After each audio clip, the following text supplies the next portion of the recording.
broke his silence. He invited the editorial directors of the main media houses to share his feelings on Deputy President William Ruto as well and the BBI judgment, among other critical national issues. But we start on his response on the BBI appeal judgment. And it is most unfortunate, like I keep saying, that people have forgotten why we were looking at this, and for short-term political gain have decided to deny Kenyans of what is legitimately in their interest. Because let me ask, one of the things that we used to talk about and we used to say, when you have a situation, if you go into our informal settlements and you go into a lot of these other areas, why do you have such tension? Why do you have such poverty? Then you get and you find out, because it is both about representation, but it is also about resources. Because when we introduced CDF, we also touched to the constituency. So when you have an honorable member of parliament receiving 100 million shillings and another one receiving 100 million shillings, one is distributing 100 million shillings to 50,000 people. Another is distributing 100 million shillings to 1 million people. Is that equity? Is that child in Mathare or Kibera, will he ever have an opportunity ever of going to university if the highest bursary he can ever receive is 5,000 shillings? And we said, if we don't deal with some of these issues, people will consistently feel pent up. And that is why we said, let us actually focus ourselves on this. Let us do it. It was not about who was going to be president, who was not going to be president, Uhuru. How many times have I told you people, I am very grateful to the Almighty God and the people of Kenya for the opportunity they've given me. I am more than happy to serve out my term and finish my program. But I also believe that this is part of my agenda, to be able to bring people together and to be able to ensure that we have a peaceful, stable, united country. And that is why I was very keen on this. Unfortunately, the courts have ruled the way they have ruled, and I believe that they have been highly misguided in that process. Unfortunately, we have had politicians, like I'm saying, for short-term political gains, who have deviated from why we wanted the BBI to it being an issue of competition. And I don't know why, because all of these people, I mean, I was hearing some people say, this BBI is to propel Raila Odinga. Raila Odinga declared his presidency with or without BBI, and he's still on the ticket. BBI has nothing to do with his candidacy. BBI has nothing to do with Uhuru wanting to continue, because there is no clause in BBI that says that the incumbent president is going to continue for another 10 years. There is no clause. This is all propaganda and hype that is built around to poison the people's minds and to deviate them from looking at the real facts. Because at the end of the day, who are the people who suffer when we have these political problems? It is not the elite, it is the masses. Who are the people who are denied resources when we don't deal with these issues of inequity? It is the people, not the elite. But somehow now, you will now want to blame poverty on that class as opposed to that class, instead of dealing with the fundamental root cause of the problem, which is providing resources, giving opportunities to every Kenyan equally and fairly. You want to now make it an us versus them because it's an easy campaign platform, right? To propel an individual to victory as opposed to dealing with the underlying problem facing a nation. So, ladies and gentlemen, all I can say is it is unfortunate. I am a person who has always respected the rule of law. I always told you, and even when they said, Uko, that we are going to take, I said when I was vying for my very first time, that regardless of whether I'm chosen by or elected or not elected, I will still obey the International Criminal Court. I don't speak what I don't mean. You have seen, I proved myself. I was elected, and I still appeared because I believe in the rule of law. When they went out and they said my election was null and void, I accepted, moved on, And even this one, I will accept and move on. I don't agree with it because I believe we have denied Kenyans their resources. We have denied Kenyans equity. We have denied funds to go mashinani through the ward fund, which to me is actually a much more equitable way of ensuring mtoto wa mashinani ameweza kupata elimu ya university kuliko CDF. All right? So this is what Kenyans have lost. I, Uhuru, have not lost anything. Just the feeling of sadness that we could actually, for political reasons, deny our own people something that would have not only improved their lives and livelihoods, but made Kenya that much more a cohesive society. So in terms of where do we go from here? Well, I'm not the only proponent of these changes. I will not give up. I always believe that one must fight for those things that he believes in, whether in office or out of office. I will continue to fight and advocate for those things that I believe in. And I believe strongly that as a country, we need to be fair. I believe we need to be able to shed this ethnic umbrella that we always say that so and so, because at the end of the day, we're all Kenyans and we need each other. Your child and your child and your child needs an education, needs access to health, needs good roads, just like any other child in any other part of the world. You're entitled to it. And it is my hope and my prayer that like-minded people who believe in these fundamental principles and who believe and see Kenya long into the future and not within the context of their political life, yeah, will continue to advocate for these things until we have a much more fairer and much more just society. So as of now, like I said, that is where we are. We have a ruling, we obey, and we move on and we continue to consult with people who think the same as we do. And we will continue to work together to see that we overcome these challenges and get the Kenya that we want to see, that we want our children to inherit. It is not my duty, nor is it my responsibility to tell people or to tell Kenyans how or where they should vote. But it is my duty to remind Kenyans that they need to look at who they vote for and why they are voting for that particular person. And like I'm saying, it is unfortunate that within and amongst us, there are those who will sacrifice interest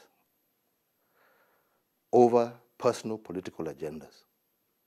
And I believe these are the things that Kenyans need to look for. But at the end of the day, it is not for me to dictate to Kenyans who to elect.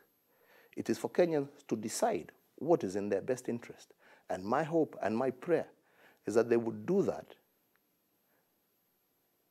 in a manner that looks after not their short-term interests, but their long-term survivability as citizens and the long-term stability of our nation. That's not all from the head of state. A new war front between President Uhuru Kenyatta's allies and Deputy President William Ruto is clearly emerging, with ICTCS Joe Musheru now accusing the DP of hoodwinking the youth in the name of God. Musheru says the DP has desecrated the pulpit by turning it into a political podium and spewing falsehoods. But DP Ruto has dismissed the CS, saying as long as he was talking about the youth, he was speaking his language. NTV senior political affairs reporter Kennedy Mureithi has more. Here we have a lion. The road to the 2022 elections is getting slippery. You have heard him speak. ICT Cabinet Secretary Joe Musheru has given a glimpse of what may be sentiments from his fellow cabinet secretaries in the days to come. The CS says Deputy President William Ruto's hustler narrative is a big scam. The suffering that many of our youth are going through has unfortunately made some of them easy prey for all manner of political charlatans who are promising to take them to heaven if they elect them. These are false promises made by false prophets, and we all know how it will end, in tears and frustration. The attacks also opening doors to what may be a vicious battle for the souls of the youth in the run-up to the 2022 general election. According to CS Musheru, DP Ruto, in God's name, has often used the pulpit to preach how his government will speak to the needs of the youth. Yet it's only aimed at advancing his political agenda.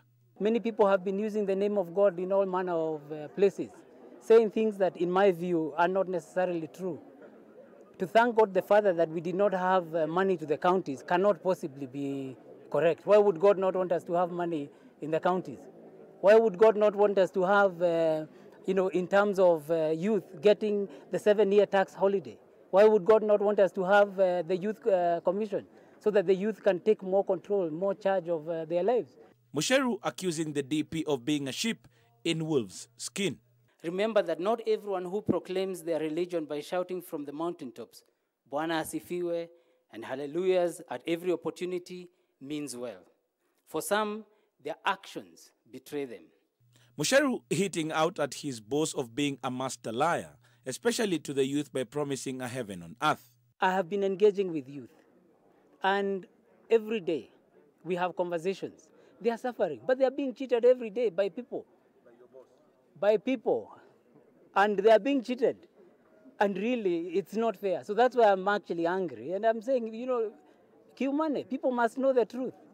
The CS, who has declared he will not be joining politics after his tenure in cabinet, also accusing the church of being complicit in Ruto's power games induced with loads of money. The main problem, as I see it, is that these churches have been silenced by, say, massive donations from politicians who have been gifted with the pulpit to preach the gospel, sometimes of division, and to nudge citizens towards a class war. These Bible-waving politicians have especially targeted the youth because they think wrongly that the youth are gullible and easy to manipulate. In fact, Musheru says the DP betrayed the president at his hour of need. Having worked extremely closely with the president, some of his closest friends are the ones that are fighting him the most because he chose not to allow this country to be plundered. Earlier, youth spoke here talking about everything is about money and what people can actually get out of money. And so when you stop people from doing some of these things, they become your worst critics. And they want to fight you and they want to stop you from the direction that you're going. DP Ruto, who met leaders from Western Kenya in Naivasha today, however, laughed off the attacks from the CS, saying he was now speaking his language. I do not wish to respond to those who are criticizing what we are doing, because we believe that criticism is not entirely a bad thing. At least they are recognizing that we are having a conversation, which is good enough. According to the CS and most of the people who are at this particular function, the youth are 70%, and getting them on your side is a sure victory in 2022. Kennedy Mureithi, NTV in Limuru, Kiambu County. And yes, the war front doesn't end there, and the president has sent his most direct and clear message yet to his deputy president, William Ruto, to quit. In any decent, civilized society where people disagree, yeah, all right, the honorable thing that leaders do is to say, I disagree with the policies of this government, and therefore I wish to disassociate myself from them, and you tender your resignation. I wish this is what people would also do, you know, because as they say, you can't live in a glass house and also throw stones. You're in the same house and you're also throwing stones to demolish it, right? Okay? I have tried as much as possible to make sure that everything that we do, I keep everybody also within government involved, and even some of those people who are criticizing have been part and parcel, yeah? And this is why I'm saying it's very unfortunate, yeah? But like I want to reiterate, you know, I have an agenda that I was elected on, and that work must continue.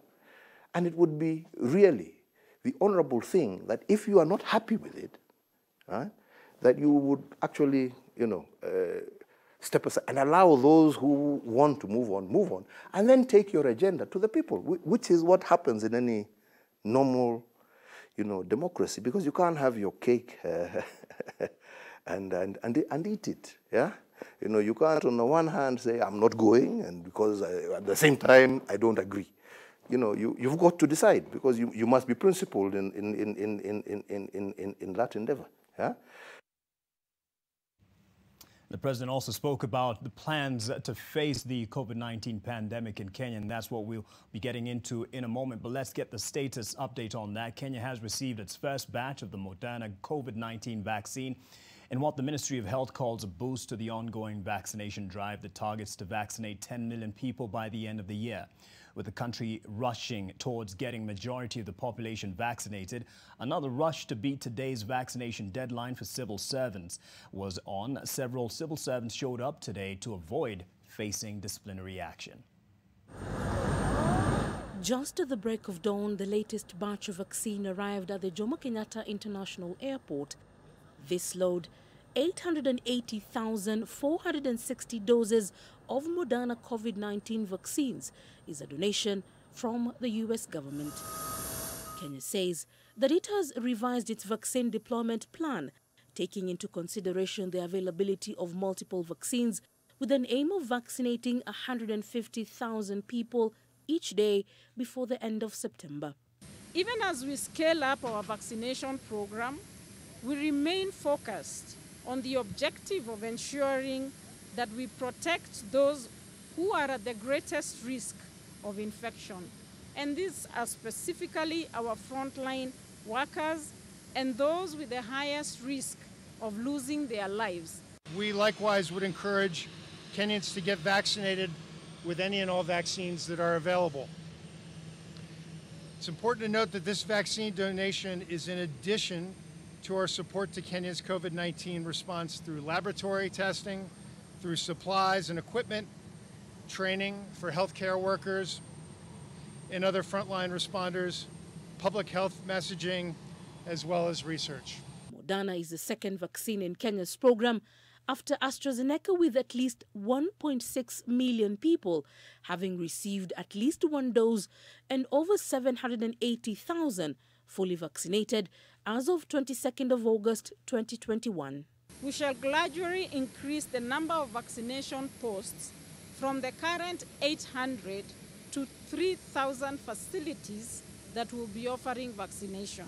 This Moderna vaccine batch is the first of the 3.5 million doses of vaccines set apart for Kenya from the United States government, including a further 1.6 million doses of Pfizer vaccines scheduled to be delivered mid-September. We are also setting up infrastructure that will ensure the deployment of the Pfizer vaccine when it comes, which requires the ultra cold chain storage, which is negative 70 degrees centigrade. While the country gears up to receive more vaccines to reach over 30 million people, many turned up to the healthcare facilities to get the job and also beat the GOK deadline of 23rd of August, set out for civil servants by the head of the civil service. At the Malindi Sub-County Hospital in Kilifi County, many stood in line for hours, with hospital staff saying they have been receiving less than 1,000 doses of the vaccine during every dispatch against a huge turnout. Tumepata 1,500, lakini hata hiyo ukiangalia huu umati uko hapa hata haiwezi chukua siku 2 ama 3, itakuwa imeisha. Kwa hivyo zikiongezwa hizi chanjo ziende mashinani, tutaweza kusaidia zaidi hii hali ambayo inajikimu. At the Kabarnet Referral Hospital in Baringo, the situation was similar as thousands of teachers and security forces tried to beat the deadline issued. As early as 6 a.m., teachers from as far as Chemolingot and Barwesa, both over 100 kilometers away, to the only COVID-19 vaccinating center in Kabarnet, were there to get vaccinated. You see, with a lot of propaganda that has been going on, there are so many things which have been said. So most of the residents have had problems deciding on whether to take the vaccine or not. The disciplined forces who were deployed to flash out bandits in Baringo South were not left out of this move. Many say that they have been trying to get the vaccine since Friday. In Garissa, hundreds of civil servants turned up at the office of the county commissioner. Several civil servants are now urging the government to extend the deadline by 1 week to ensure all civil servants are vaccinated. Leila Mohammed, NTV. As many Kenyans consider grabbing a jab, as my producer Sheila puts it, let's now see the latest on the coronavirus situation in Kenya. The positivity rate today stands at 13.3% as Kenya recorded 619 new infections from 4,647 samples tested, raising the total cases to over 229,600.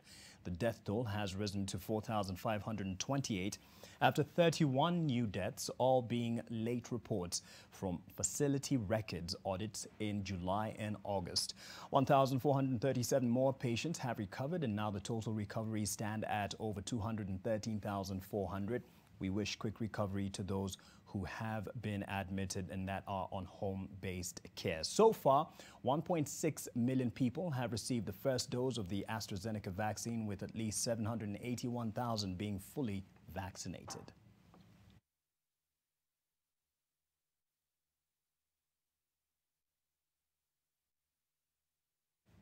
Addressing this issue this evening, the president, in that extensive interview he gave, called on Kenyans to get vaccinated against COVID-19. Let's hear more. It is most unfortunate that despite all of that, when vaccines came online, the developed countries exercised what we are unashamedly calling vaccine apartheid. Because despite all the arrangements and agreements that we had in place, vaccine nationalism came into effect.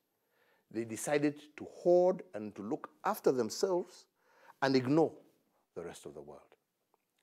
It was a double blow for us on the African continent, because on top of that, the facility that had been contracted to supply us, India itself, that was part of us, said they were no longer going to be supplying until they supply their own people when they are hit with the second wave. So we were left stranded, right? Despite the fact that we had never been better prepared, despite the fact that we had put our resources, mobilized all the resources that were necessary to begin immediate rollout.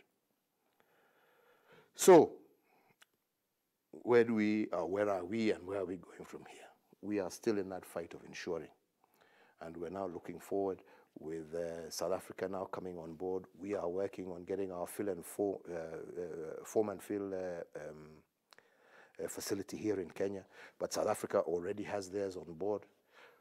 We are hopefully now going to start getting a steady supply of our own vaccine, and hopefully we may be a month or 2 months late, but be able to meet our 10 million target of the most vulnerable, which will be a key indicator for us now fully opening up the economy, and we're hoping to achieve that in the shortest possible time.